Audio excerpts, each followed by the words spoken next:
Direto do canal Chupa Essa Manga, aqui estou eu, professor Jean, do Colégio Juvenal de Carvalho, Colégio Auxiliadora Fortaleza. Estamos aqui para finalizar nosso trabalho com êxito, garantir a nossa aprovação nessa recuperação. Acredito em vocês, confio em vocês, não tem nada mais do que aquilo que a gente trabalhou em sala. E esse videozinho está aqui para revisar, para botar só os pinguinhos nos is, para a gente fixar melhor, tá bom? Então você que é do Colégio Auxiliadora Fortaleza, você que é do Colégio Juvenal de Carvalho, 8º ano, História, aqui estou eu, vamos chupar essa manga. Então, para a gente começar logo, deixa eu relembrar aqui uma coisa importante, que é justamente o conteúdo programático.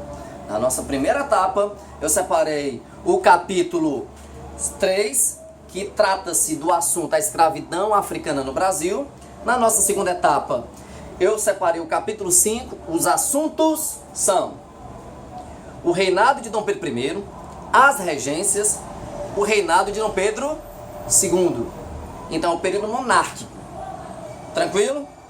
E na terceira e última etapa, mais próximo da gente, da nossa última prova, a prova trimestral, eu separei apenas do capítulo 8, o assunto chamado Revolução Industrial.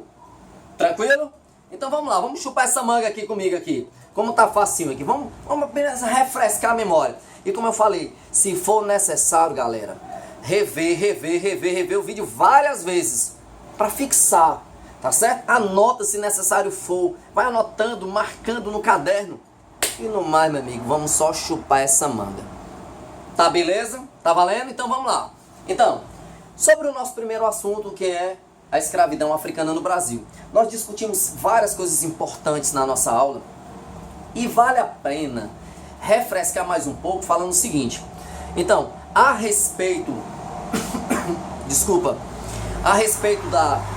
do uso da mão de obra escrava no Brasil, ela foi de forma intensa e largamente utilizada nesse país. Ela até, a escravidão africana, substituiu a escravidão indígena. E a gente aprendeu na sala de aula que essa substituição progressiva, ela se dá por conta dos altos lucros na qual se poderia obter no comércio do tráfico negreiro. Então, trazer da África para o Brasil, tá certo? Então, fica atento para esse tipo de coisa, tá certo? É por isso que o escravo, enquanto negro no Brasil, vai ser largamente utilizado no Brasil. Por conta do quê? Dos altos lucros que eram utilizados. Mas a gente tem que entender uma coisa também importante. O negro, ele sempre resistiu ao trabalho escravo. Tá certo? Assim como o índio também não foi passivo ao trabalho escravo, o negro também não vai ser passivo ao trabalho escravo. Então, alguns instrumentos foram utilizados até para poder corrigir, disciplinar o negro diante da resistência. Uma das famosas formas de resistência, tá certo? Foi o quê? Fuga. Eles incendiavam canaviais, agrediam feitores, os senhores de engenho, quilombos, capoeira, tá certo? Mas tem uma coisa que é um instrumento utilizado, tá certo? Onde o escravo era preso, tá certo? Pelas canelas, tá certo? Ficando imobilizado por vários dias. Como era o nome?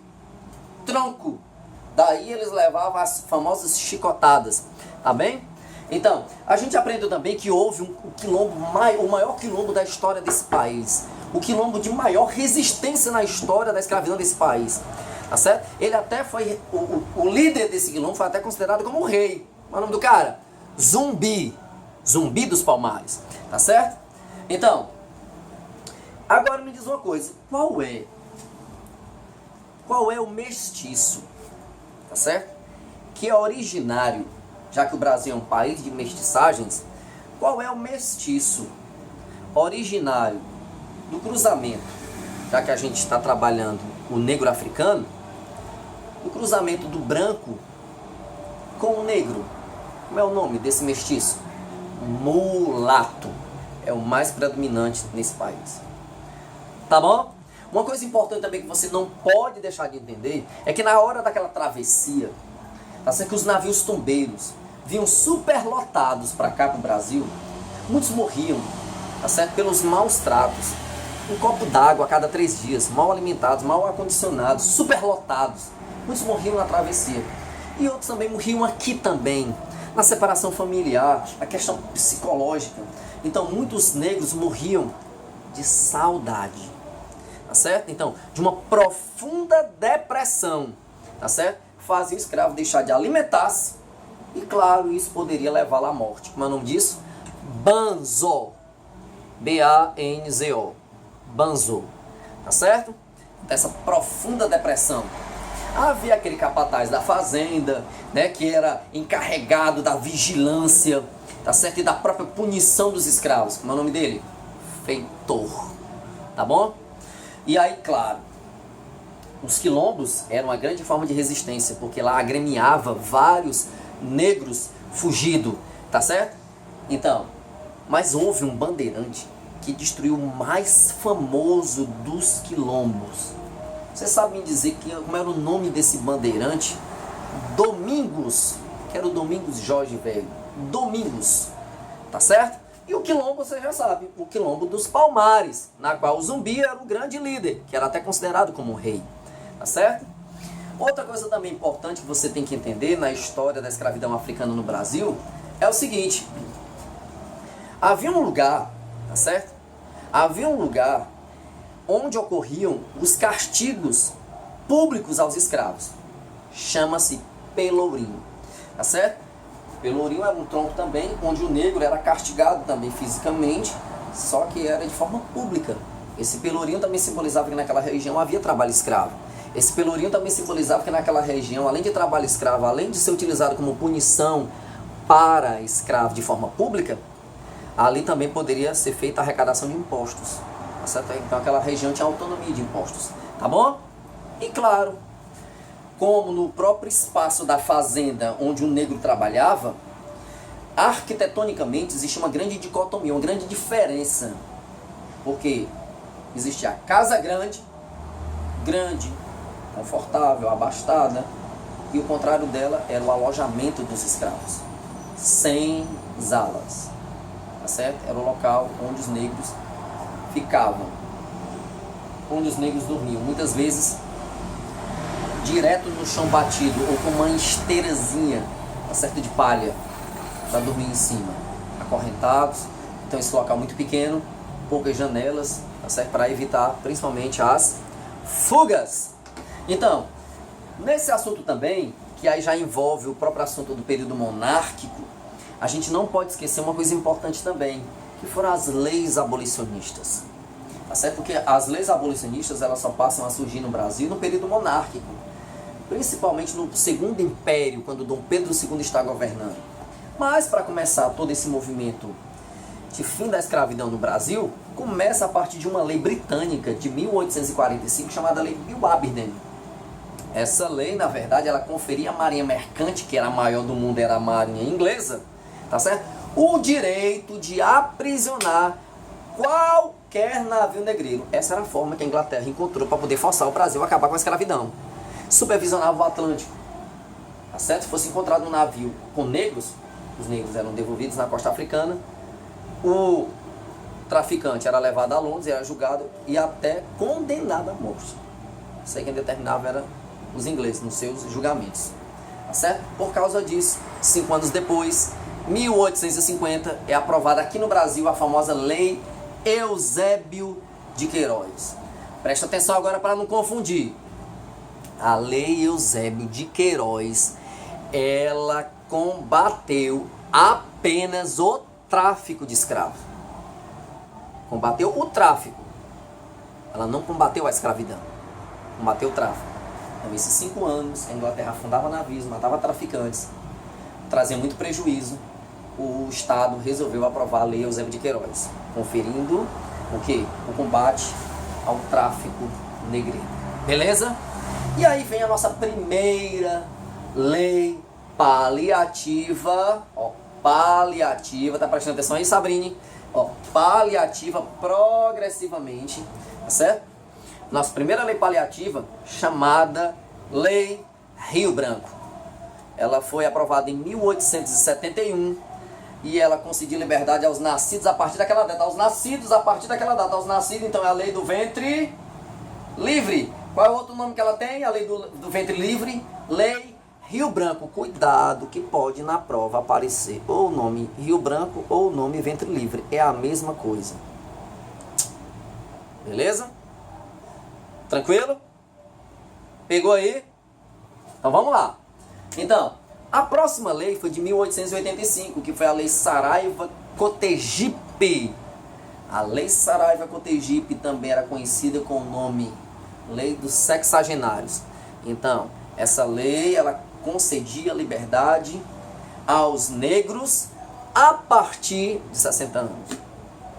Era conhecida como a Lei da Gargalhada Nacional. Pode rir. Porque era uma piada isso.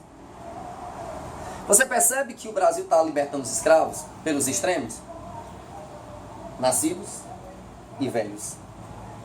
Que piada. Essa é a Lei Saraiva-Cotegipe. A lei dos sexagenários. E tinha a menor parte da população, velhos. Expectativa de vida, 25, 30, 35, estourando a baladeira, quebrando o cabo. Imagina, ser velho e negro no Brasil. Livre. Ninguém dava trabalho para quem era negro. Muito menos velho, cansado. Tá lá de vários anos. O grande contrassenso da história. Muitos ficavam na fazenda para não morrer. Cuidando da velhice também. Do seu ex-patrão.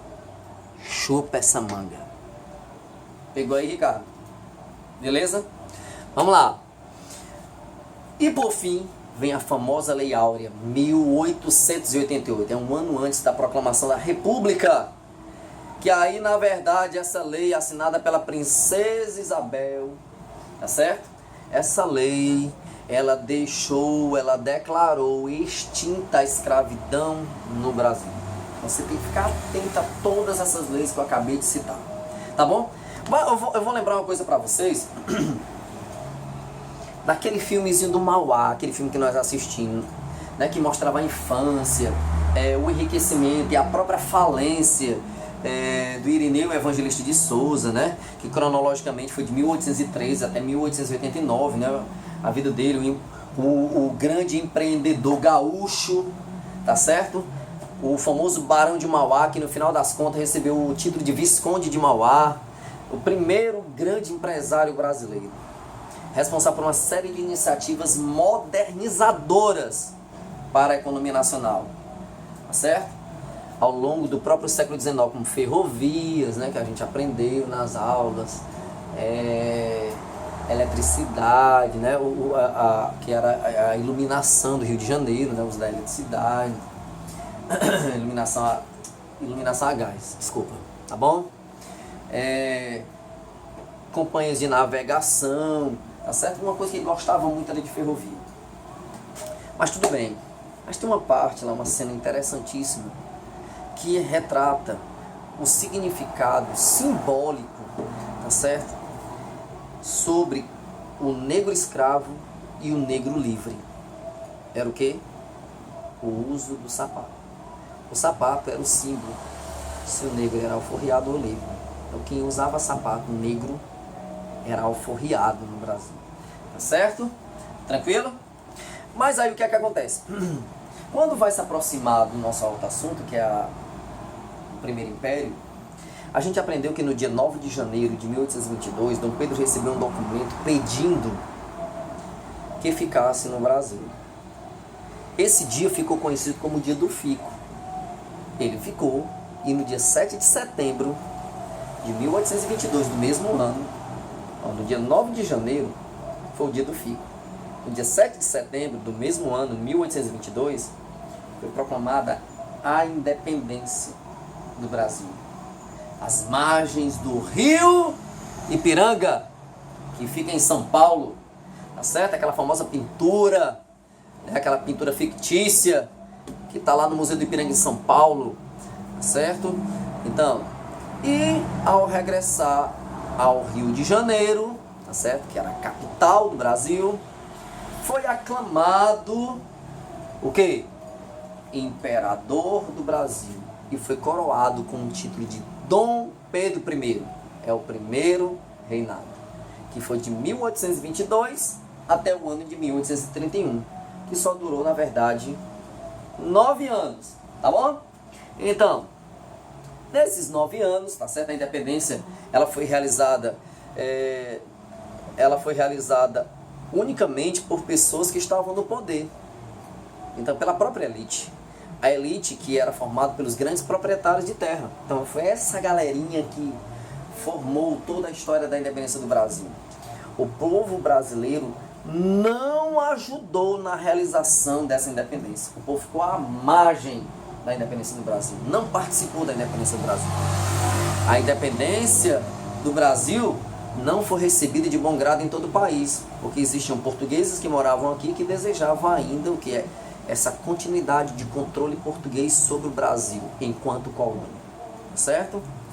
E claro, para combater aqueles que se revoltassem contra a própria independência, Dom Pedro I usava de mercenários, como por exemplo a Confederação do Equador, que foi em 1824, que ele manda reprimir violentamente. E claro, também fez parte do primeiro reinado, no ano de 1824, eu acabei de dizer, nesse mesmo ano, da Confederação do Equador, o Brasil, através de Dom Pedro I, outorgou a nossa primeira Constituição do Brasil, a Constituição de 1824, tá bom? Ela foi outorgada. Você lembra, né, que a Constituição de 1824, eu dei uma série de características dela, como por exemplo, estabeleceu que o Brasil seria uma monarquia hereditária e vitalícia, 4 poderes, executivo, legislativo, judiciário e moderador, religião católica como oficial, que mais voto censitário, permitindo voto para analfabetos, tá certo? Voto censitário era voto por renda, a partir de 100 mil réis, chupa, tinha que ganhar 100 mil réis, tá certo? Então, o que mais que essa Constituição estabeleceu? Liberdade de imprensa, sigilo da correspondência, manutenção da escravidão. E claro, como eu falei inicialmente, ela foi outorgada. Tá bem? Nós falamos também que da própria história da Confederação do Equador, de 1824, que na verdade foi uma reação ao Império. Então, Ceará, Pernambuco, Rio Grande do Norte, Paraíba não aceitaram o governo autoritário de Dom Pedro I, já que ele estabeleceu com essa Constituição de 1824 que ele outorgou uma monarquia absolutista. Aí veio a Confederação do Equador, que nada mais foi do que uma reação à política imperial, a esse primeiro império, primeiro reinado, tá certo? No período regencial tem uma coisa importante que a gente precisa destacar, porque o período regencial nós dividimos em 4 partes. Regência trina provisória, regência trina permanente, regência una do Padre Feijó, regência una Pedro Araújo Lima. Aqui o mais importante na regência trina permanente foi o ato adicional de 1834, que estabeleceu o direito de cada província possuir, criar uma Assembleia Legislativa Provincial. A próxima regência seria una, certo? Que é justamente o caso da regência una do Padre Feijó. Criou-se a Guarda Nacional, certo? Mas o que a gente pode também destacar como muito importante também é nas regências unas, tanto a do Padre Feijó como a do Pedro Araújo Lima, que estourou as famosas revoltas regenciais. Você não pode esquecer. Cabanagem, Pará. Balaiada, Maranhão. Sabe nada? Quem não sabe nada, vai! Sabe nada? Bahia. Farroupilha, Rio Grande do Sul. Aí eu tenho mais uma na Bahia, como é o nome? Males. M-A-L-E, acento circunflexo no E, certo? E S, Malês, que eram justamente os negros que professavam o Islã, eram muçulmanos, não eram católicos, tá bom? Outra coisa importante também que a gente tem que entender é o seguinte, que a partir da metade do século XIX, da segunda metade do século XIX, tá certo? O Brasil viveu o início de progresso de industrialização, tá certo? E contou com a própria atuação do grande Irineu Evangelista de Souza, que ficou muito conhecido como Barão de Mauá. E nesse período nós podemos concluir uma coisa importante, que esse processo de industrialização brasileiro foi incentivado pela publicação de uma tarifa, a tarifa Alves Branco. branco. Porque a tarifa alves branca adotou políticas que protegiam, protecionistas, protegiam, tá certo? E que dificultou as importações no Brasil. Ela aumentou os impostos dos produtos estrangeiros, principalmente dos da Inglaterra, entre 30% e 60%. Chupa essa manga. Então a tarifa alves branco, ela meio que protegeu o crescimento industrial brasileiro. Quem achou só a beleza, só a manga para chupar? O Irineu Evangelista de Souza, o grande empresário do Brasil. Tá certo? Bom, para a gente finalizar nossa revisão, vamos para a Revolução Industrial. A gente aprendeu que a Inglaterra foi pioneira por vários motivos, as causas: mão de obra barata, matéria-prima barata, mercado consumidor, governo liberal, tá certo? Então a Inglaterra se destaca, tem a maior marinha do mundo, tá certo? Mas entre outras coisas também eu posso destacar que resultou do progresso técnico, tá certo? E das transformações sociais que ocorreram na Inglaterra.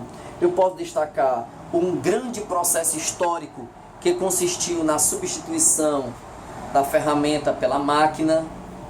Então, a máquina, ferramenta é a mais importante agora na industrialização. Ok? A máquina, ferramenta.